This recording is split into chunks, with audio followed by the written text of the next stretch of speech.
प्रयागराज हत्याकांड की बात, इसमें अब पुलिस तलाशी से लेकर ऑपरेशन गिरफ्तारी तक चला रही है, एनकाउंटर सब कर रही है, लेकिन जो शूटर है वो अब तक दूर है। अब अगले 2 दिन तक अतीक एंड कंपनी के गुर्गों के अवैध ठिकानों पर बुलडोजर चलेगा। इससे पहले अतीक के दफ्तर और ठिकानों की तलाशी में कई हथियार, लाखों लाख कैश और दस्तावेज मिले। साथ ही ऑपरेशन में अतीक के ठिकाने से एक साउंड प्रूफ कैमरे का पता भी चला है। वहां कुछ गद्दे भी पड़े मिले हैं। माना जा रहा था अतीक के खास लोग यहां महफिल जमाया करते थे, जो साउंड प्रूफ कमरा था।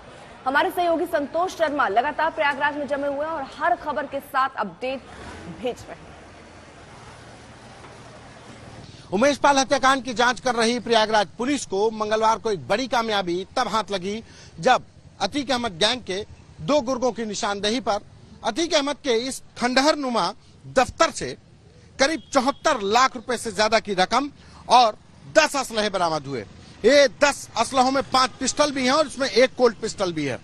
तो ये इस खंडहर नुमा दफ्तर में, ये अतीक अहमद का ये दफ्तर है।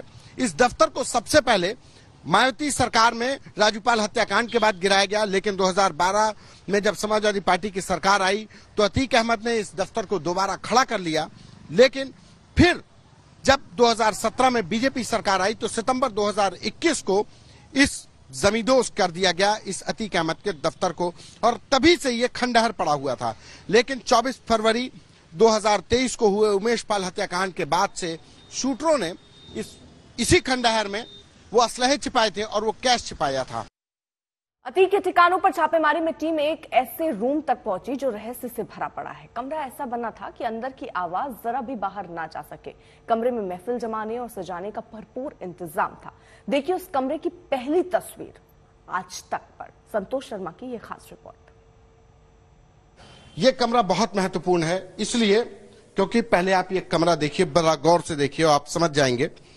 ये छोटा सा कमरा कॉर्नर नुमा है ये, और 3 गद्दे लगे हुए हैं।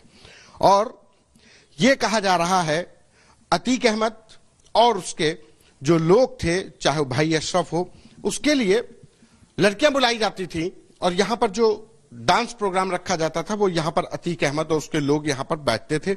और ये तो गद्दा है ही। ये जो नीचे आप जो फर्श देख रहे हैं ये भी साउंड प्रूफ है। ये पूरा गद्दे लगे हुए ताकि यहाँ की आवाज बाहर ना जाए। हम इसको देखिए दिखा रहे हैं।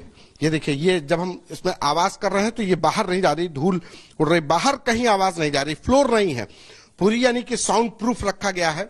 और यहाँ पर बैठ करके अतीक अहमद और उसके लोग, यहाँ पर जो डांस प्रोग्राम होते थे वो यहाँ पर किया जाता था, मुजरा होता था। लेकिन इसके बाद इस कमरे के बाहर जब हम निकल रहे हैं तो और भी तमाम चीजें हैं। सबसे खास बात, इस पूरे फ्लोर पर आपस में कनेक्टिविटी है। आप एक कमरे में घुसेंगे तो दूसरे कमरे में, ये एक मेन हॉल है जिससे सारे कमरे अटैच हैं। यहां से जब हम जा रहे हैं तो ये दूसरा कमरा है, दूसरे कमरे में जा रहे हैं तो यहां पर भी एक छोटा सा कमरा है जिसमें सोफा वगैरह पड़ा है। ये कुछ सामान है जिसमें महिलाओं के कपड़े हैं, कुछ बिस्तर है, महिलाओं के कपड़े दिखाई पड़ रहे हैं, बच्चों के भी कपड़े हैं। अतीक अहमद ने इस पूरी, जो दफ्तर जरूर था लेकिन एक तरीके से कोठी थी, और जिसमें बड़े हॉल के चारों तरफ कमरे थे, किचन थे, उसका अपना जो दफ्तर है, जो सीक्रेट मीटिंग का रूम है वो है, और तो और वो उसके शौक पूरे करने वाला रूम भी है। कैमरा पर्सन संजय के साथ संतोष कुमार, आज तक।